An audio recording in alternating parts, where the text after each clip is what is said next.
we're going to do it, because I thought about it, talked about it yesterday.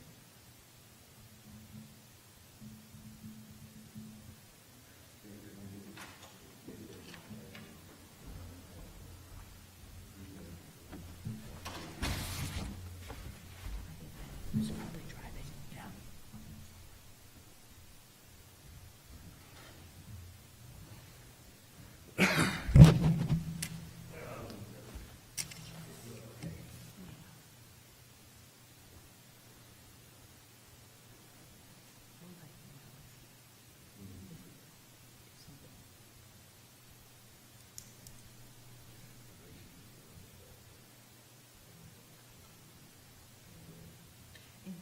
I know.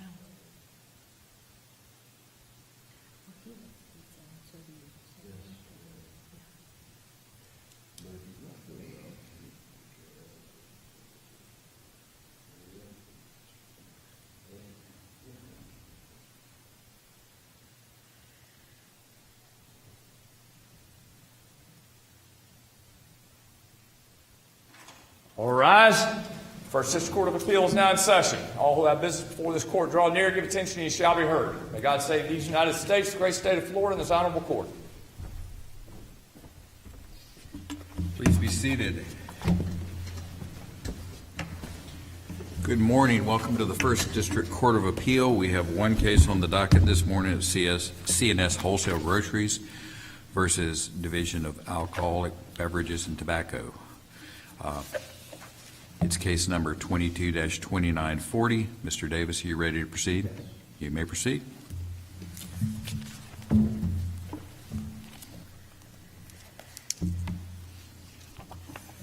If it pleases the court, my name, of course, is... Would you grab the mic and move it a little closer to you?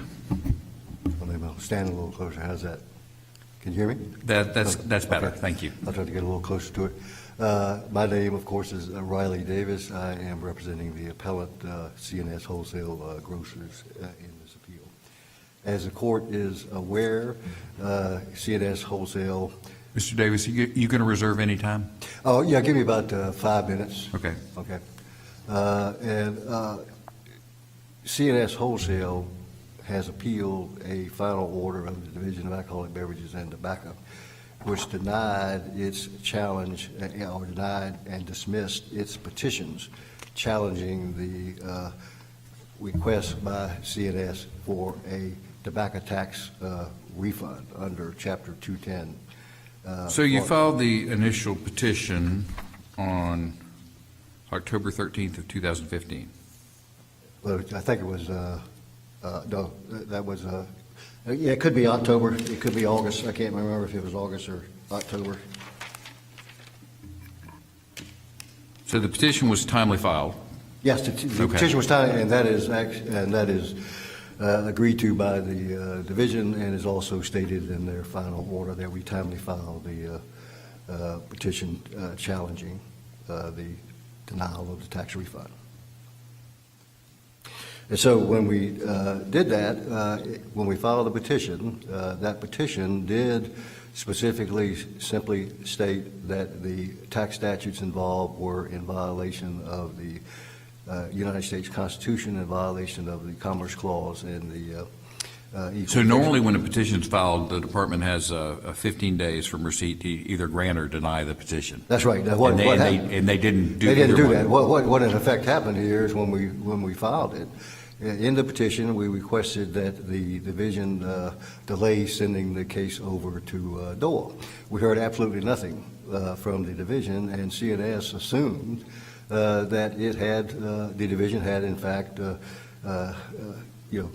taken the petition and was going to consider the petition whenever we got ready to present it. So that went on really for about 5 years. Well, Counsel, specifically what you told them is that you want them not to forward it to DOA because there was a substantially similar case pending in the Ninth Circuit. So somehow it was tying the request not to forward this to DOA to that circuit court decision in Orange County. My question for you is, what would your client have done if, let's say it was at McLean, if McLean had won their lawsuit, say 6 months after this petition was filed, what exactly would that have meant for your client? Well, I think at that point, the client would have, in effect, requested DORA to transfer requested the division to transfer this case to DORA or for the division itself to consider. What effect would that the order have had effect- on this proceeding? The division very clearly, and no state agency has the right to determine the constitutionality of a statute. There's no question about that. That's well, documented. What would have happened is we would have gone to a hearing, presented whatever we wanted to present, talked about the constitutional issues. If we'd have had a informal hearing, for example, before the division, which is what the APA guarantees and what Chapter 72.011 guarantees, we should have a right to go to the hearing, discuss the matter. The division could have conceivably been concerned about the constitutional issue, could have decided to even settle the case with us for one reason or the other. But what the APA guarantees under 120.569(1) is that you are entitled to some kind of a hearing, whether it be informal or formal, under Chapter 72011, which applies specifically to various taxing statutes, and in this case, Chapter 210, the statute that we're involved in. You have the right to elect to go challenge, in this case, a denial of a tax refund, either go administratively or go into the circuit court. It's your choice. There is no restrictions or otherwise, other than you must file that challenge within 60 days.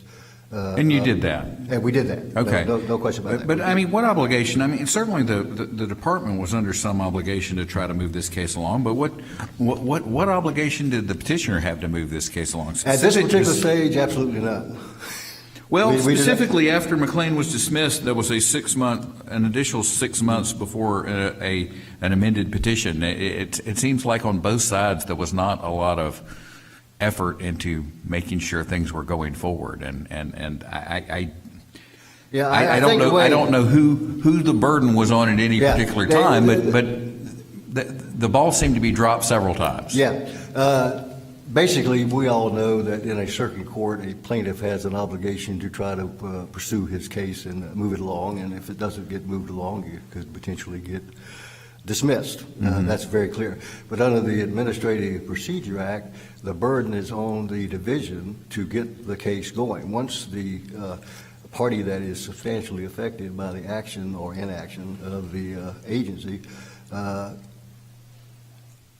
files their petition, the agency under 120.69(1) has the duty, responsibility, and mandate to, in effect, go and enter some kind of an order. Well, I think you're generally correct, but you told the agency, hey, we're filing this petition, so it's timely filed, but there's this case out there, and we want you to wait. And essentially, that's what the department did. They waited. So normally they would be required to, grant or deny, but what happened is they waited because you asked them to wait. And so what obligation did you have to monitor the case you referred to and tell them when it was over? I think certainly once the case was over, or particularly if the case had been decided, we would have obviously told them about it. But what happened in this case, CNS assumed that when it filed a petition and the division entered no order objecting to the petition or instructing us that they don't have jurisdiction or they don't have this or they can't do that, CNS reasonably assumed that the petition was accepted by the division, and so it sat there until CNS was basically ready to go. Now, keep in mind what happened in this case also. This went on for 5 years. All right. Then CNS, without any action from the division, then CNS filed a amended petition 5 years later, and when they filed that petition, in the cover letter or transmittal letter, CNS specifically requested the division to transfer this matter to DOR. Absolutely no response from the division. Now, they had the direct obligation at that point, without any question, to do something. They did absolutely nothing at that stage. 2.5 years later, after the amended petition was filed, the division, out of the blue, issues this final order, dismissing both the initial petition and also the amended. So what were the differences between the initial petition and the amended petition? There was a count on the amended petition. There was a count added where we were, CNS was disputing how the division calculated the tax, the amount of tax that was actually owed. But they were both based on the same tax years and the same Yeah, right, tax right. pay. But it was Okay. the procedures, what they looked at, what they didn't look at. And there was a case that we cited where the agency was not supposed to go, and in this case, you had an intermediary distributor involved. We had these tobacco products were originally brought in or by another distributor, and then the way it worked, CNS was the distributor that actually distributed the tobacco products to the retailer. Well, we were maintaining that what we were maintaining and what this case said was that the division is not supposed to calculate the tax based upon what CNS paid to that intermediary distributor. Instead, they could only tax the tobacco products based upon what the manufacturer actually charged initially, and that was the big issue. But So, Counselor, we didn't ever get to that point. You would agree that without the original petition, somehow somebody found out that, wait a minute, this 2012 case, we can use that to show that the refund should have been granted, and that happened in whatever it was, 2020, I think. That couldn't have been filed but for the original petition. Right. Yeah, this all involves, as far as filing that amended petition, you've got to agree that the relation back doctrine in the state of Florida, which is really well ingrained in Florida jurisprudence, applies in this kind of a case. I think it clearly does under the Uniform Rules of Procedure, which is governs this particular administrative proceedings. Well, Counsel, just out of curiosity, if this second argument had not occurred to your client, what would have happened to Well, what would happen is petition? this. Was it just going to be, the would division, we not even be here? Would it still be pending? what would happen is that ultimately the division would have done what it did, let's just say, or we would have asked, pursued and said, we need a hearing, we got to get this thing resolved. But what we are in a kind of a quagmire because we must go, the 72.011 authorize the taxpayer, CNS in this case, to either go administratively, go through the administrative process, or go into circuit court. Once you choose, you can't go back to the circuit court. In this case, CNS chose to go the administrative route and go through the administrative process. We need to have some kind of a hearing to put us into a position to be able to raise the constitutional issue before this court, which it has every right to determine the facial constitutionality of the statute. The division in this case, by denying the petitions, we're not even in a position to come before this court and argue the facial constitutionality of the statute.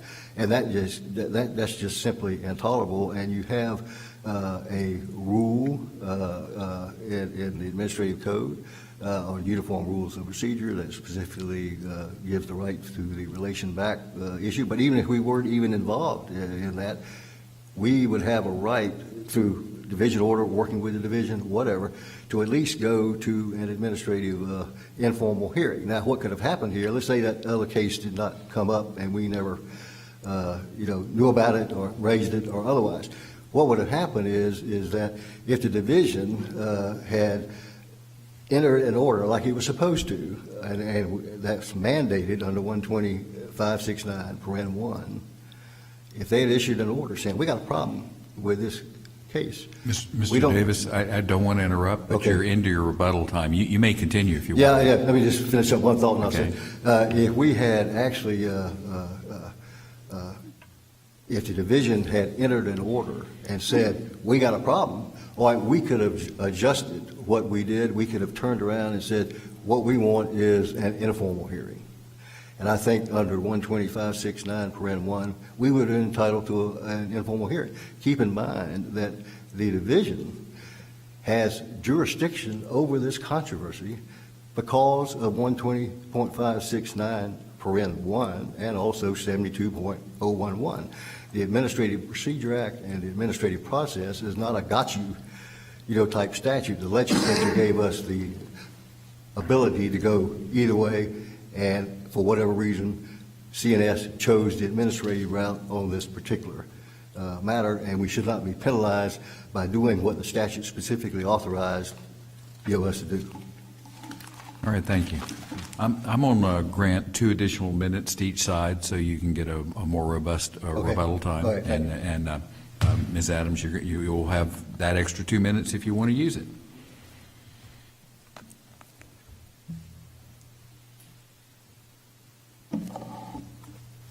May it please the court. Good morning. My name is Brooke Adams, and I represent the Appellee Florida Department of Business and Professional Regulation, Division of Alcoholic Beverages and Tobacco. This court should affirm the division's order for 3 reasons. First, neither the division nor DOA has jurisdiction to consider either of appellant's claims. Second, So the original petition was timely filed, correct? it was timely filed on the 60th day as required. Well, that doesn't matter, does Yes. it? Okay. That's- So it was timely filed? It was timely filed. Okay. Yes. So usually the division has basically 15 days to grant or deny, That's correct. and nothing happened. That Correct. was, the Here- division didn't file any orders. They didn't send a letter saying, hey, we're gonna wait because you seem to want to wait on this. They did nothing.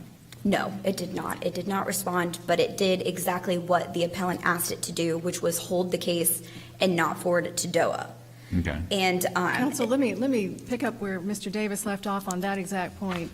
Paragraph 13 of the final order issued in 2022 says the first petition cannot be indefinitely held while waiting on an indeterminate outcome in an unrelated case.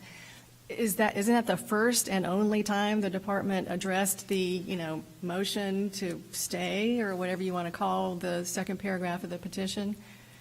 it's not apparent from the record, and from the record, this is the only time that we can see that the division did address appellant's request that I mean, wouldn't the first 15 days have been a really good time to do that?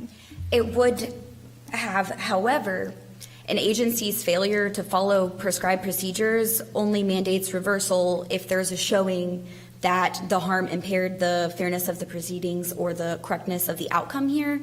And here there Well, are the fact two. was is they were entitled to a hearing at some time, and they didn't get a hearing. Yeah, where would their point of entry be? Like before the final order, when somebody, figured out the problem, shouldn't there have been some kind of an opportunity to be heard before a final order just arrives in the email? Perhaps. I have a couple of points I'd like to make in response to your question. So I want to point out that appellant filed its initial petition on the 60th day as required under 72011. And in that petition, it raised one claim, and that was a challenge to the facial constitutionality of provisions of Chapter 210. It's well-settled Florida law that administrative tribunals lack jurisdiction to consider these types of claims. Well, Yeah, but they usu- lacked your, sorry, go ahead. But usually when you have a constitutional claim before DOA, you go and you build your record, you raise your constitutional claim. The ALJ doesn't have the jurisdiction to rule on that, but then we get a record with an argument that's made before the ALJ. It comes here, and we are able to determine whether the constitutional claim has validity or not. But Yes. you get a hearing to build that record so we can see what happened below. So here, the problem with appellant's case is that it raised this one claim that DOA didn't have jurisdiction to consider, the division didn't have jurisdiction to consider, and then it sat on the claim for 5 years, and it attempted to revive its claim by bringing a claim that was time-barred under 72011, which requires claims be brought within 60 days. That's a statute. So I'm trying to understand what you're arguing. You're arguing that both claims are time-barred, but the original claim on the constitutionality was filed timely, and apparently there was an informal stay granted by the agency. So arguably, is that one, does that one survive? Is Mr. Davis entitled to hearing on that claim? To which claim, the first one or the second? The first claim, the first first claim. petition that had the one claim, the constitutionality argument. No, it is not, because it's one claim that administrative tribunals lack jurisdiction to consider, and so that was fatal in and of itself.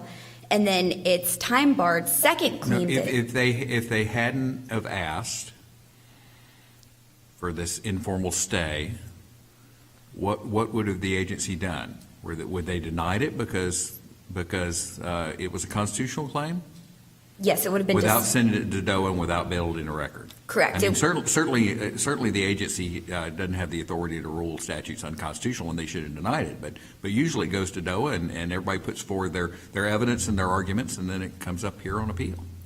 In this particular situation, since appellant only brought this one claim, the division would have denied it at that point as well. Some of the cases that appellant relies on are situations where an appellant brought two claims, one being a constitutional challenge that administrative tribunal lacked jurisdiction to consider, and then another being a claim that the lower tribunal could consider. Here, the problem is that we had one claim only that administrative tribunals lack jurisdiction to consider, which is why that one would have been dismissed with prejudice. And then moving into our second argument, appellant's amended petition was completely time-barred.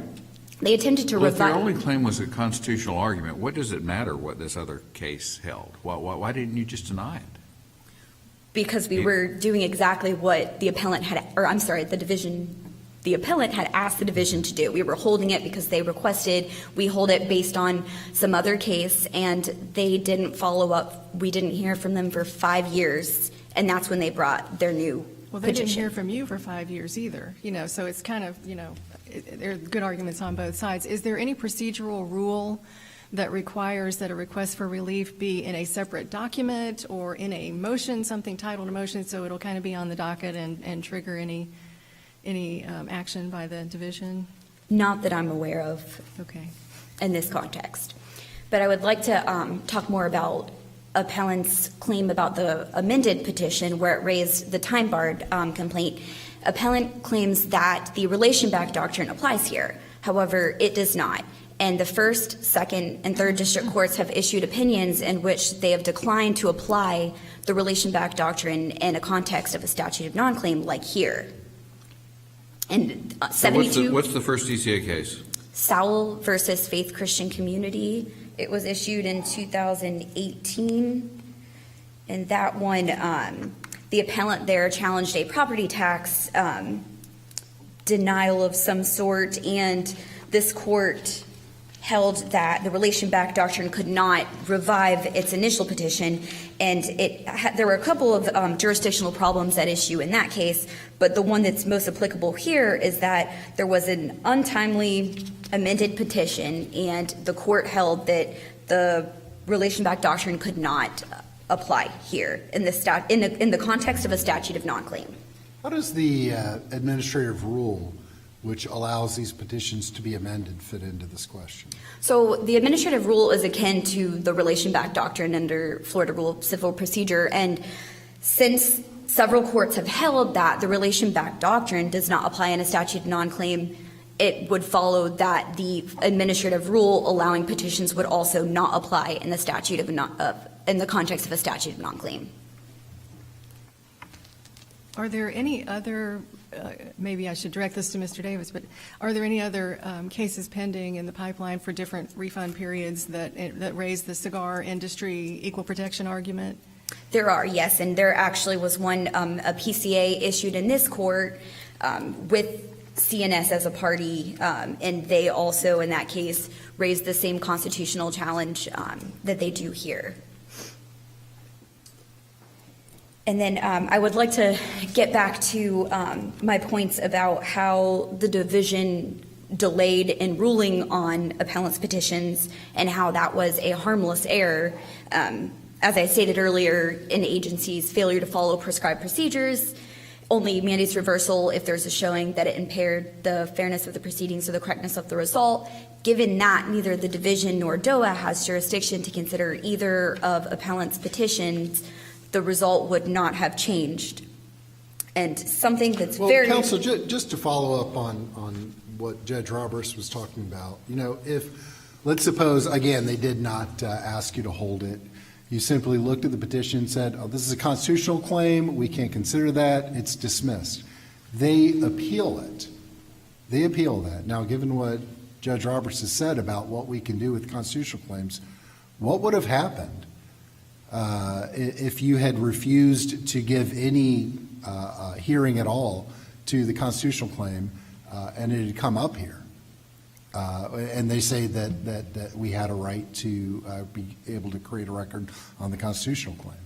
It seems like that is exactly the situation that has happened, and appellant failed to follow the required administrative and statutory requirements to successfully make this type of challenge, and I think that's partly because they filed one claim 8 years ago now that neither the division nor DOA had jurisdiction to consider, and then 5 years later it filed a time-barred complaint. So I think now our hands are tied because nobody has jurisdiction to hear its claims. Had they brought two claims initially and timely before the time period had expired under 72011, we would be dealing with a different situation, but that's not the case here.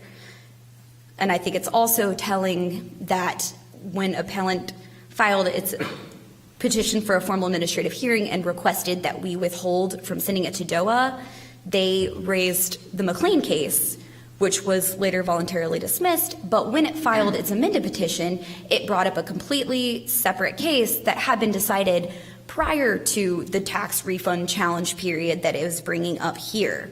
So it seems as if its initial petition was a red herring or a placeholder petition, and the jurisdictional requirements in 72011 make clear that these types of claims have to be brought within 60 days, presumably because the legislature wanted to cut off the time period for bringing these. So 8 years later is probably not contemplated by the legislature under the subsection 5 of 72011.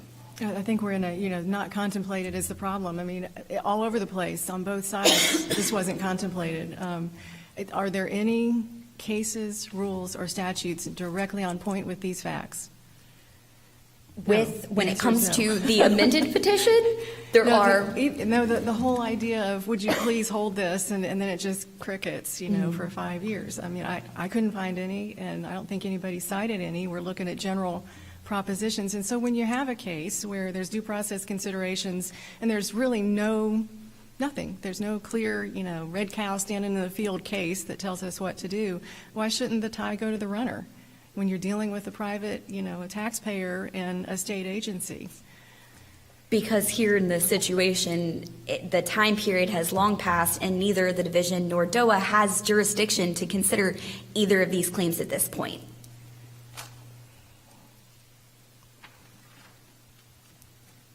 So I'd also like to bring up that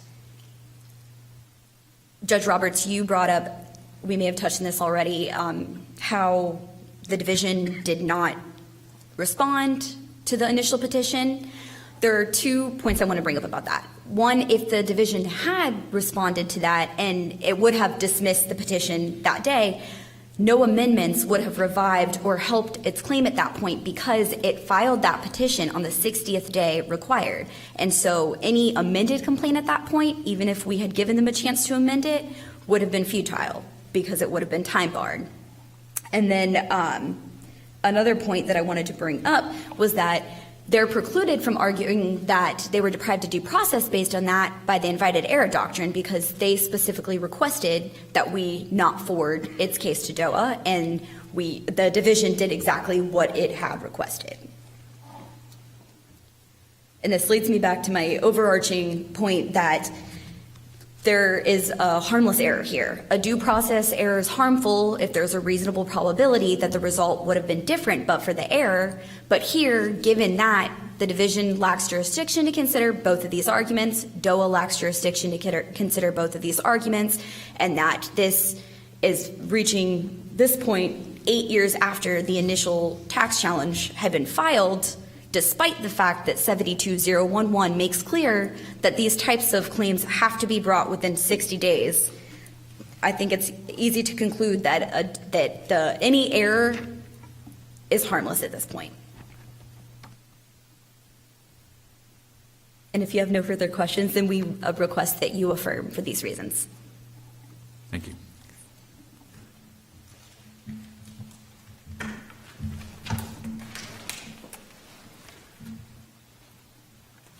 First of all, I'd like to make a couple of points, which I think is very interesting. Number one, when the division finally entered its final order, that final order never raised the issue of the sufficiency of the petition, the original petition, from the standpoint that the division had no jurisdiction to consider this matter. It simply stated, and what the division had concerned about was the fact that we, or CNS, had requested that the matter be stayed. And they took the position, or not referred to DOA, they took the position that that made the petition insufficient. Right? Well, if that was their position, if they had said that to us way back when the petition was filed, fine. We could have tried to address that issue. Instead, we end up in a situation where we are being precluded from going through the administrative process, building a record regarding the constitutional issue and presenting the constitutional issue before this court that we have every right to do, based on the division's position now that it has no jurisdiction. Well, we were fully aware. Well, let me stop you then. But if, on that exact point, if they had issued a final order within days of your petition saying the exact same thing, that, sorry, we dismiss this petition because we cannot consider it because it raises a constitutional matter, would that have been proper? Would that have been appropriate? They would have to have told us in detail, et cetera, under that statute, why they were dismissing the petition. Okay, if they had done that, is what I'm trying to get yes, at. now they have, It would have been appropriate for them to say, and presumably if you had affirmed, appealed, we would have affirmed, if the division had simply said, we can't consider a constitutional challenge, case dismissed. All right. If they did that without giving us a hearing, without giving us an opportunity to discuss, then we would have been back in the same position from the standpoint of having to appeal that order to this court. But what we are maintaining is that that order would have been in error just like this order is in error, and that is under the Administrative Procedure Act and also under Chapter 72. We are entitled to some kind of a hearing. That's what the Administrative Procedure Act is all about. It is not, this Chapter 72.011(1) says you can go through the administrative process or you can go into circuit court. So do we chose, from your perspective, if they had done that, that would have been reversible error? Yes. What I described. Okay. Absolutely. And to sit back here today arguing that we invited the error, in my opinion, is preposterous. We simply stated in the petition we would like to delay forwarding this matter to DOA. The division made no response whatsoever to that.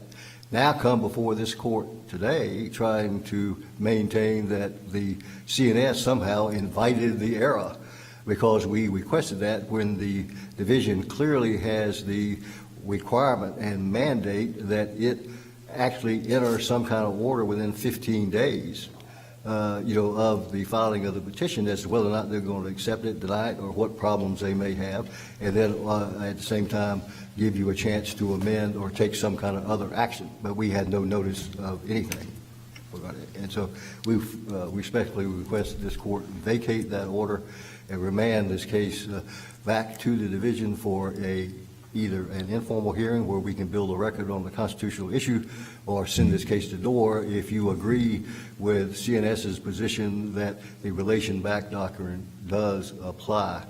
In this case, we had a right to file that amended complaint. No action had been taken by anybody. Nobody is harmed by applying the relation back doctrine in this case. And as we all know, the relation back doctrine is well ingrained in the judicial doctrines of this state and readily granted in almost every case to try to, in effect, perfect justice in any case and develop a record, etc. Thank you. Thank you both for your arguments. We have no other cases before us, so we are adjourned. All rise.